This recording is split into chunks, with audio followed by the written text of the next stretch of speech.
All right. Mr. Vice President, why was it important for you to be here in Scranton today? Well, first of all, it's been a tradition for me. This is home. I haven't lived here for a long, long time, but so many friends. Number one. Number two, I think that this is where basically it's kind of a touchstone for me, where I learned my values. I learned at my grandpa's table on North Washington Avenue that money doesn't determine your wealth, and that a job's about a lot more than a paycheck. And there's hardworking, decent people here, like the town I'd moved from here to Claymont, Delaware. And that's what this race is all about. So it's just good luck for me, and I wanted to come home. Is Pennsylvania maybe more important than it's ever been? It very well may be, the way things are looking. There's so many states that are in play, states that shouldn't be in play for a Democrat. Georgia, North Carolina, Florida, Arizona, a whole range of states. But, for me, winning Pennsylvania is important. It's like winning Delaware. It's more important in terms of its size. And it's been highly contested, and I feel good about it. But I'm going from here to Philadelphia.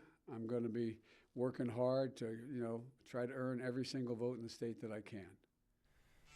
Given one thing you hear getting thrown around a lot right now is that this might be the most important presidential election of a lifetime.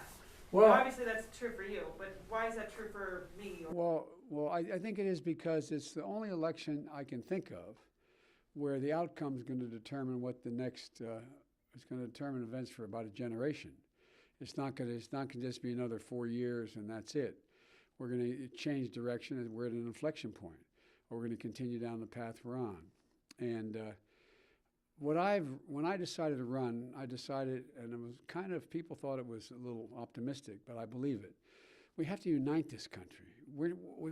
That's not who we are. We're not this divided and all this talk about hate and about division and about, the president running on the grounds of separating the country rather than uniting it. That's not who we are.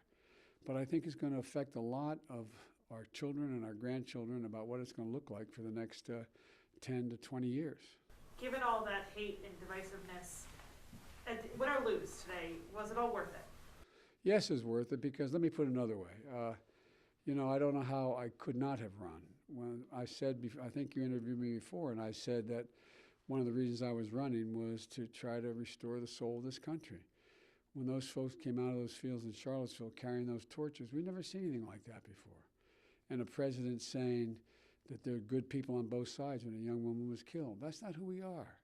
They're not the values of the vast, not just Scrantonians, but all across the country. Decency, honor, honesty, things that matter.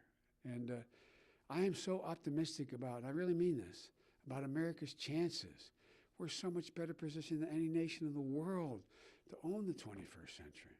And we just got to step up. Going into tonight, there is concern of unrest in D.C. throughout the country.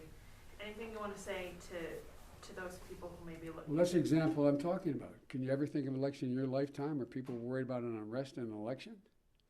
Look, it's not going to happen because the American people, their voices are going to be heard. Over 100 million people have already voted in the United States of America. They're going to determine, no matter what the president says or anybody outside says, they're going to have their voices heard. This is going to be a peaceful transition. It's going to move forward. Thank you so much. Thank you.